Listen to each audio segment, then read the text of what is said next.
ବୋଉ को पचारि जब मो बो ता कथा कहला मुझे एक्चुअली जिनसा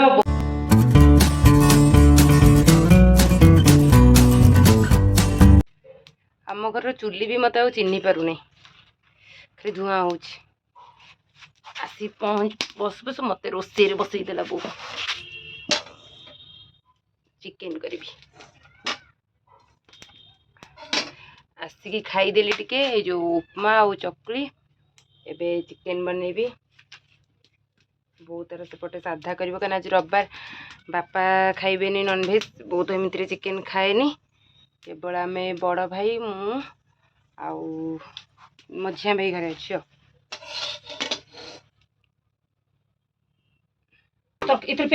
हाँ बहुत सब दे जाए मोबाइल मत देख नहीं मोबाइल मु वीडियो कर मोबाइल तो आसु आसु मत कहूँ तो बहु ना बोली मत कहूँ चुमुटा रहा हाँ हाँ आईस करी कि तू करी पानी फुटे उठी तू गैस रे कर दे पानी हाउ आग कड़ईटा दे बहुत तार सेपटे गैस रे भजा भाजी बापा ये मतलब कि जो जाल गुड़ा टे हेमाल अच्छी आग आलूटा भाजी सारे मोर ये आलू भाजा चली पो भी एपटे सब काटिकी दे पियाज टमाटो तो तार मसला तार आणिक पेस्ट करके आसब मत मोबाइल तो चुली तार लिभि जाऊँगी मत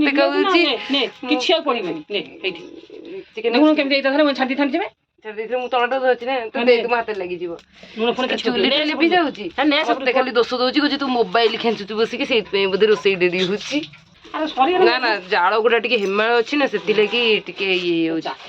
वर्षा दिन सब पकईदे सब गधे गला मैंने मेन है डभा पत्र सब हूँ ये हो कौन आईस हाथ बाजी बस कम सरीगले से नहीं पड़े बसिक जगह देख भितर देना बेसी ये माने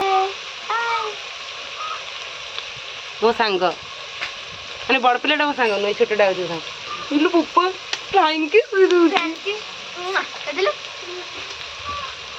तो नंदिन दीदी कहीं कौटी एटी ना एठी एटी आठी जी देखा जाऊँ पुणी काढ़ पटे तो चिकेन खाइबू चिकेन खाइबू खाइबू चिकेन खाइबू कहूनी आपको देखला बेलू मो पिहू कथा मन पड़े मो पिहू ना बोली सतता मो गेली ना बोली आम घर पूरा खाली आसवे सांडुकाणी आमर महाराणी आसवे से बुधवार दिन ना कौन बो कहला बुधवार दिन आसवे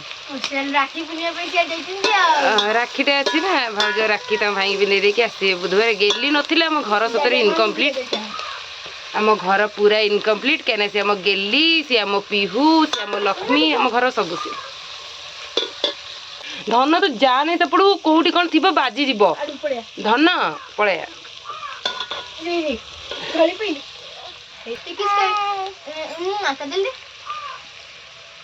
पाटिरू चॉकलेट काढ़ी देदेबू ना कौन खाई पकड़ पुआ तले पड़ जाए फोपाड़ी देव तले बाली कांदी से दे दे तक कांदिला कांदिला ओ नहीं मारिया दे कांदी ये सी छुआटा को ये गोटे पेड़ गोटे पिला ता संगे छुआ दे तक तू रुचि ताकू देलुनी से नहीं चिलेब मु खाइबी नहीं मो इच्छा हो आम बारी पिजुड़ी मुझे नहीं जो हस्टेल को से गछटा कि भांगी देखुन पिजुड़ी गछ बारियाडे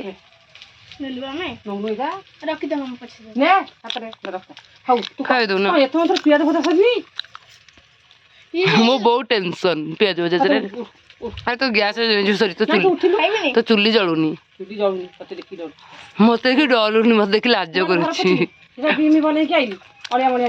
मो चुली जमा लिभे मो अधा तो पियाज भाजी आउ टे भाजी हम पिजुड़ी देला लगे देखी भी कही आमर घर कम हेले ऊपर घर माने पूरा कंप्लीट है स्टार्ट हो गले ऑलरेडी ଅଧା ଅଧା ହେଇଗଲା। ଆଜି କିନ୍ତୁ ପୁରା କାମ ବନ୍ଦ ଅଛି ଆମର। ଦେଖାଉଛି ଆପଣ ବ୍ୟାକ୍ କ୍ୟାମେରା କାଲି କେତେ ପୁରା ଅବସ୍ଥା ପୁରା ଖରାପ। ଏଇ ସୋଫାର ବି ଅବସ୍ଥା ହେଇଯାଇଛି। ଫାଷ୍ଟ ମୁଁ ଠାକୁର ଘରୁ ଆପଣଙ୍କୁ ଦେଖାଉଛି।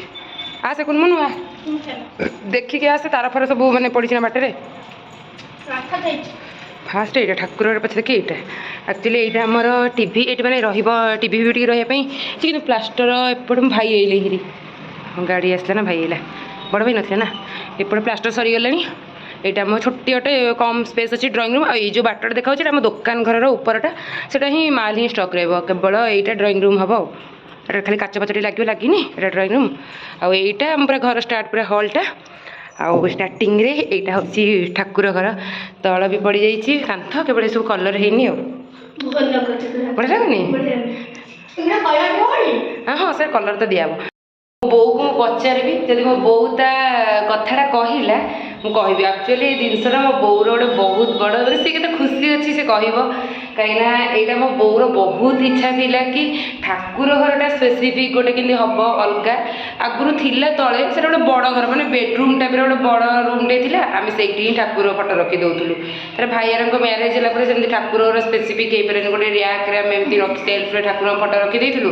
ଆଉ ତା ତଳେ ସେଠି ପୁଣି ମାଲ୍ ଥିଲା। ଆଉ ଉପର ତ ଶୋଇଲା ତଳ ଶୋଇଲା ଘରେ ସବୁ ଆମର ଏଇ ଯେଉଁ ଏମିତି ଯେଉଁ ଘର ମାନଙ୍କରେ ତାଜା ସେ ସବୁ ଆମେ ତଳ ଖଟ ପଡ଼ିଥିବ ଉପର ସବୁ ତାଜାରେ ଛୋଟ ଛୁଆ ପୂଜା ତ ହେଇନି। ଆଉ ତା ଉପରେ ଯେଉଁ ହାଣ୍ଡି କଢ଼େଇ ବାଲ୍ଟି ମୋ ବାପା ପରେ ଏଇସବୁ ଜିନିଷ ହିଁ ରଖିଦେଇଥିବେ। ଏବେ ଫାଇନାଲି ମୋ ବୋଉର ବହୁତ ଦିନର ଆଶା ପୂରଣ ହେଇଛି। ଠାକୁର ଘର ଫାଇନାଲି କମ୍ପ୍ଲିଟ୍ ହେଉଛି। ଆଉ ଏଇଥର ମୋ ବୋଉ ମାଣ ବସେଇବ ନୂଆ ଠାକୁର ଘରେ। ସେଥିପାଇଁ ମୋ ବୋଉ କେତେ ଖୁସି ଅଛି ମୁଁ ପଚାରିବି। ସେ କିନ୍ତୁ କହିବ ଯଦି ମୁଁ ଆପଣମାନଙ୍କୁ ସେୟାର କରିବି। ଦେଖିବ ସେପଟା ତ ପୁରା ହେଇନି କମ୍ପ୍ଲିଟ୍। ଆଉ ଆଜି ବି କାମ ବନ୍ଦ ଅଛି କାହିଁକିନା ସେ କ'ଣ ପ୍ଲାଷ୍ଟର ସରିନି ନା ସେଥିପାଇଁ ସେ ମାର୍ବଲ ପକାଇ ପୁରା ବନ୍ଦ କଲେ। ଆଉ ସେଇଟା ଗୋଟେ ରୁମ୍ ଏଇଟା ଦେଖୁ ଗୋଟେ ବି ରୁମ୍ ଅଛି କିନ୍ତୁ ଆମ ରୁମ୍ ବହୁତ ଟିକେ ଛୋଟ ଛୋଟ ହେଉଛି କିନ୍ତୁ ତଳ ଘର ହିସାବରେ ତ ସବୁ କାମ ହେଉଛି ତ ଅଲରେଡ଼ି ଯଦି ହେଇଯାଇଛି ପୁରା କଲର୍ ଫଲର୍ ହେଇନି ପାଣି ଦିଆହେଉଛି ଏବେ ପାଣି ଦିଆହେଉଛି ନା ଏବେ କ୍ଲିନ୍ କଲର୍ ଫଲର୍ ସବୁ ହେଲା ପରେ ଏଇଟା ଗୋଟେ ରୁମ୍। ତାପରେ ସବୁ କିନ୍ତୁ ଅପରିଷ୍କାର ହେଇକି ପୁରା ପଡ଼ିଛି। ଆଉ ଏଠି ବି ସେମିତି ଗୋଟେ ରୁମ୍ ଅଛି ବେଡ଼ରୁମ୍। ଆଉ ଏଠି ବି ଗୋଟେ ରୁମ୍ ଖାଲି ତଳ ମାର୍ବଲ ପଡ଼ିଛି ହଲ୍ଟା ପଡ଼ିନି। ଆଉ ଏଇଟା ବି ଗୋଟେ ରୁମ୍। ଆଉ ଏଠି ବି ଟୋଟାଲି ଠାକୁର ଘର ମିଶେଇକି ଛଅଟା ରୁମ୍। ଆଉ ଏସବୁ ଏପଟେ ଏମିତି ଏଠି ସଫା ପଡ଼ିବ ଏଠି ସବୁ ଲାଗିଯାଇଛି। ଏଠି ଆଗରୁ ଅଲରେଡ଼ି ଗ୍ଲାସ୍ ଫ୍ଲାସ୍ ଲାଗି ଯାଇଥିଲା। ଆଉ ଏପଟେ ଆମର ସିଢ଼ିଟା ଯିବା ପାଇଁ ଉପରକୁ ବାଟ। ଆଉ ଏପଟେ ଉପର ଘରେ କ'ଣ ସବୁପଟେ ସେ ଭାଙ୍ଗି ଯାଇଛି। ଆଉ ଏପଟେ ହେଉଛି ବାଥରୁମ୍ ଆଉ ଲାଟ୍ରିନ୍ ବାଥରୁମ୍। ଏପଟେ ବେସିନ୍ ଫେସିନ୍ ଟିକେ ଲାଗିବ। ଏଠି ପ୍ଲାଷ୍ଟର ହେଇନି ବୋଲି ହିଁ କାମ ଅଧା ରହିଲା କାହିଁକିନା ଏବେ ଧାନ ଇଏ ଟାଇମ୍ ବୋଲି ପଳାଉଛନ୍ତି। ଗୋଟେ କ'ଣ ଇଏ ପାଇଁ ତ ନା ବୋର୍ଡ଼ ହେବନି ସେଟା କ'ଣ ଆଗରୁ ଦିଆହେଇଛି ତ ସେଥିପାଇଁ ଏବେ ଯେହେତୁ ଧାନ ଟାଇମ୍ ନା ସବୁ ଲୋକ ପଳାଉଛନ୍ତି ବିଲ କାମରେ ତାଙ୍କର ତ ଆସୁନାହାନ୍ତି ତ ପ୍ଲାଷ୍ଟର ପୁରା ବନ୍ଦ ହେଇଯାଇଛି। ସେଥିପାଇଁ ଏଇ ଷ୍ଟାର୍ଟିଂରୁ ଏପଟୁ ପୁରା ହୋଲ୍ ପୁରା ଟୋଟାଲ୍ ଯିବ ବୋଲି କାମ ଅଧା ହେଇକି ରହିଲା। ସେମାନେ ଆସିଲେ ପୁଣି ଯେ କାମ ଷ୍ଟାର୍ଟ ହେବ। ଆଉ ଏବେ ଯେଉଁଟା ଏଠି ଯାଉଛି ଏଇଟା ମୋ ଛାତ ଉପରକୁ ଯିବାକୁ ବାଟଟା ଆଉ ସଭା ଉପରଟା କେଉଁ ଏଇ ଉପର କଥା 3 ମହଲ ପାଗଳ ନା ପଇସା ପଡ଼ୁଛି। ଏଇଟା ଆମର ଆକ୍ଚୁଆଲି ପ୍ଲାନିଂ ଖୋଲୁନି ପାରିବୁନି ଖୋଲିପାରିବୁନି ଛାତ କବାଟା ପଳେଇ ବାଡ଼ି ଆକ୍ଚୁଆଲି ଆମର ଘରେ ଏମିତି କଥା ହେଇଥିବା ପ୍ଲାନିଂ ଥିଲା କି ଏପଟ ଯେଉଁ ବାଥରୁମ୍ ପଟ ସାଇଡ଼୍ଟା ଯେଉଁ ଉପର ଏବେ ହେଇନଥାନ୍ତା କାହିଁକିନା ସେତେ ପୁଣି ସବୁ କରିବା ପାଇଁ ପୁଣି ଟାଇମ୍ ଦରକାର। ତାରେ ପୁଣି ଧାନ ସିଜିନ୍ ଚାଲିଯିବ ମୋ ବାପା ତ ବିଜନେସ୍ରେ ପୁରା ରହିବେ।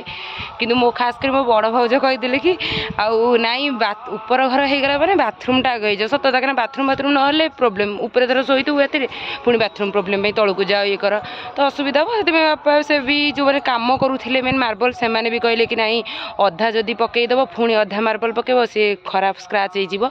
ତ ଏକା ଟାଇମ୍ରେ ସବୁ ହେଇଗଲା। କିନ୍ତୁ ଏବେ ଯଦି ଧାନ ସିଜିନ୍ ପାଇଁ ତ କାମ ବନ୍ଦ ଅଛି। ଆଉ ଏଇଟା ପୁରା ଆମ ଛାତ ପୁରା ଉପର ଛାତଟା ମୋ କିନ୍ତୁ ବେଶୀ ଘର କାମରେ ମୋ ବୋଉ ଖୁସି ତା ମନସ୍କାମନା ପୂର୍ଣ୍ଣ ହେଉଛି। ବହୁତ ଦିନ ପରେ ତାର ବହୁତ ଇଚ୍ଛା ଥିଲା କି ଠାକୁର ଘରଟା କେବେ ଫାଇନାଲି କମ୍ପ୍ଲିଟ୍ ହେବ।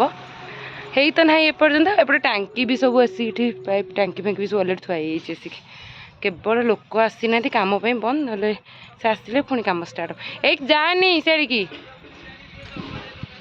ପଳେଆ ଯିବା ତଳକୁ ମୁଁ ଯିବି ତଳକୁ କାରଣ ମୋ ବୋଉକୁ ଦେଇଦେଇ ଚିକେନ୍ ସିଏ ବସିଛି କାରଣ ମୁଁ ଚୁଲି ଜମା ସେ ଲିଭି ଯାଉଛି ମାନେ ଓଦା ଟିକେ ଅଛି ବୋଲି ଚୁଲି କି କ'ଣ ଖାଲି ଜାଳଟା ଲିଭି ଯାଉଛି। ମୁଁ ଦେଇ ଆସିଛି ଗଲେ ମୁଁ ଟିକେ ଚିକେନ୍ କଷା ଖାଇବି ବୋଉ କଷି ସାଇଲେ କାରଣ ମୁଁ କେବଳ ଆଇଛି ବୋଲି ଆଜି ଚିକେନ୍ ଆସିବା କଥା ନହେଲେ କାରଣ ମୁଁ ଯେଉଁ ଟାଇମ୍ରେ ଆସୁଛି କିଛି ବି ନନ୍ଭେଜ୍ ହେଇପାରୁନି କାରଣ ମୁଁ ସଟର୍ଡେ ଆସିବି ସଟର୍ଡେ କ'ଣ ଜାଣିକି ପକେଇଲୁ ପିଜୁଳି ନା ଅଜାଣତରେ? ନାଇଁ ମୁଁ ଏମିତି ଘୁରି ଗଲି ମୋ ହାତରେ। ପିଲେ ପିଜୁଳିଟା ଖାଉଥିଲା ଏମିତି ଘୁରୁଥିଲା ଯାଇକି ଏକାଥରେ ବିଲରେ।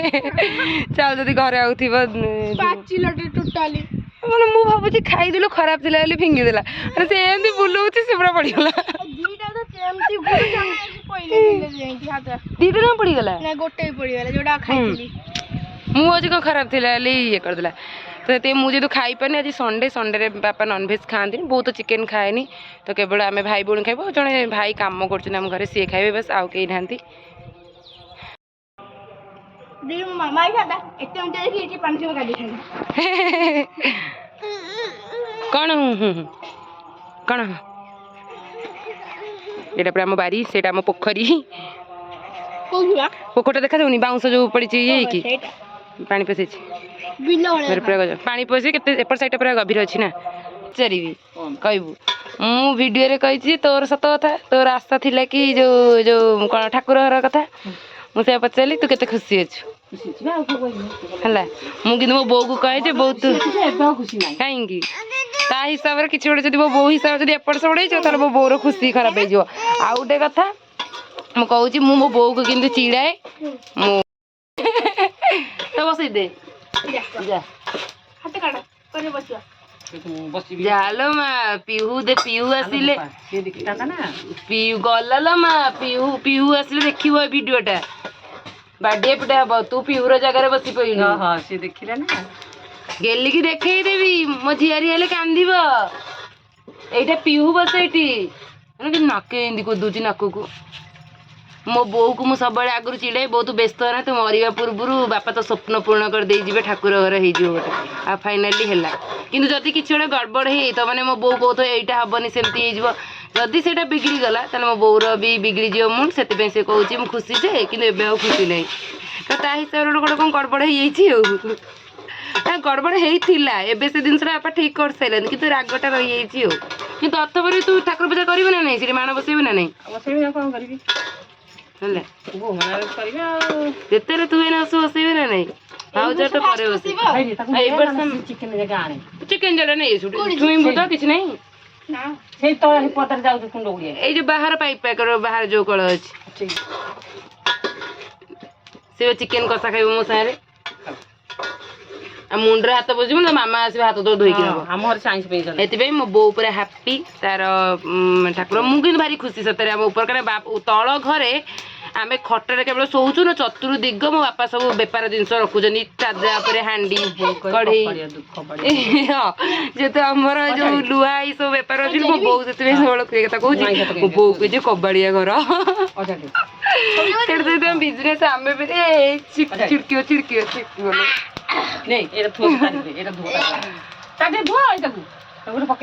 ବୋଉ ନନଭେଜ୍ ଧରିବନି ତାକୁ ସିଏ ବି ଖାଏନି।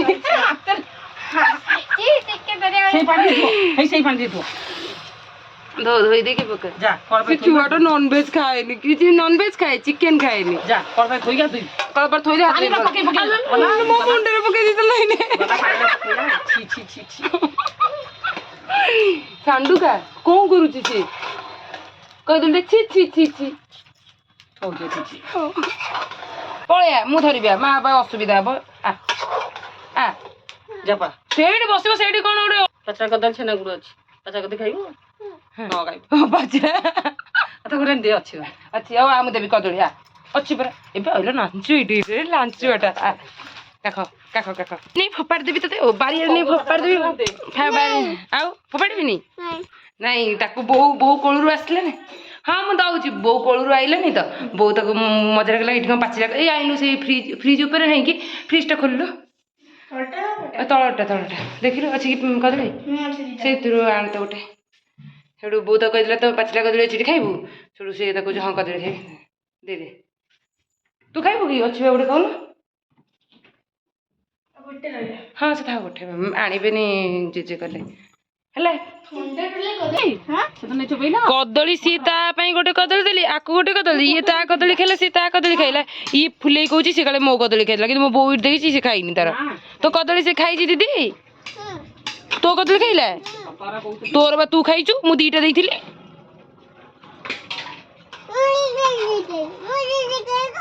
କେତେବେଳେ ଖାଇଲି ତୋର ଖାଇଦେଲା ଆଉ ମାମାକୁ କହିଦେବା ଆମେ ଏଇଟା ସବୁ ମିଛ ମାମାକୁ କହିବା ତ ଏଇଟା ମିଛ କହୁଛି ମିଛେଇ ଶ୍ରାବଣ ମାସରେ ମିଛ କହୁଛି ଶ୍ରାବଣ ମାସ ସରିଲା ଆଉ ଗୋଟେ ଦିନ ତ କାଲି ଯାହାର ତ ଆଜି ଗୋଟେ ଦିନ ଅଛି ନା ଶ୍ରାବଣ ମାସରେ ଲୋକ କାଲି ପାଣି ଢାଳିବାକୁ ନେଇକି ଯାଉଛନ୍ତି କାଲି ବି ଆରେ ହଁ ଏଇ ଏଇନି ଯାଉଥିଲେ କାଲି ଏଇନି ଶୁଭୁଛି ଆସିଲା ବୋଧେ ଦେଖ ଏଇଠି ହଁ ଏଇ କଣ୍ଟା ପିସ୍ ଗୁଡ଼ା ସେଠି ଦେଇ ତଳେ ବସିବି କିଏ ଖାଇବ ଚିନି ଆଉ ଟିକେ ପକେଇ ଧାପି ଚିନି ତୁ ଖାଇବୁନି ହଁ କେମିତି ହବ ଆମକୁ କେମିତି ହବ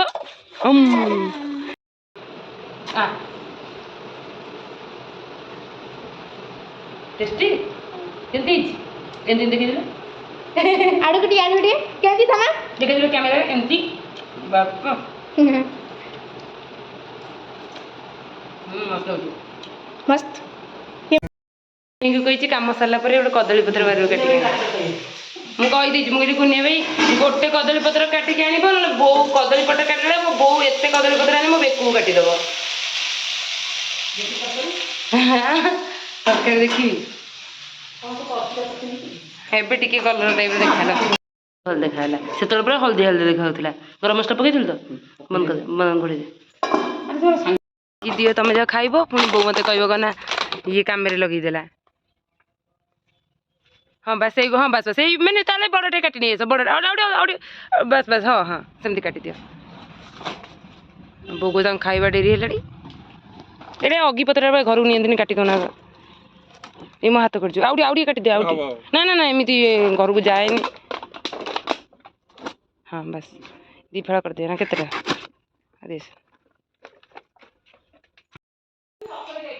ମୋର ଖାଇବା ଏଇଠି ପୁରା ବଢ଼ା ହେଇଗଲା କାହିଁକିନା ବାପା ତ ଖାଇବେନି ସିଏ ତାଙ୍କର ଭାଇର ମୋତେ ପଛରେ ଖାଇ ମୋତେ ଭୋକ ଲାଗିଲାଣି ମୁଁ ଏଇନେ ଖାଇଦେବି ବୋଉ ମୋତେ ଖାଲି ଟିକେ ପିଆଜ ଖଣ୍ଡେ କାଟିକି ଦେ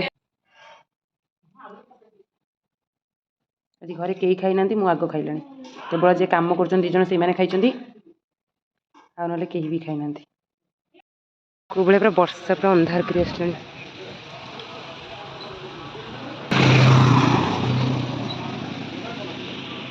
ପଳେଇ ଆସିବ କି ଗେଟ୍ଟା ପ୍ରବଳ ଜୋରେ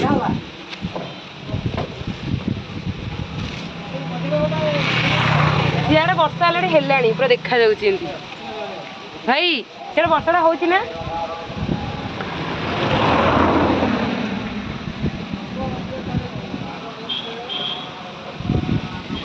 ବର୍ଷା ଧୀରେ ଧୀରେ ସିଆଡ଼ୁ ପୁରା ଜୋରସୋରେ ବର୍ଷା ହେଲାଣି ଆମର ଏଠି ଟିକେ ପକେଇଛି ମୁଁ ଖାଇକି ଟିକେ ଶୋଇପଡ଼ିଥିଲି ଆସି ଦେଖିଲା ବେଳକୁ ପକେଇଲା ଜୋରେ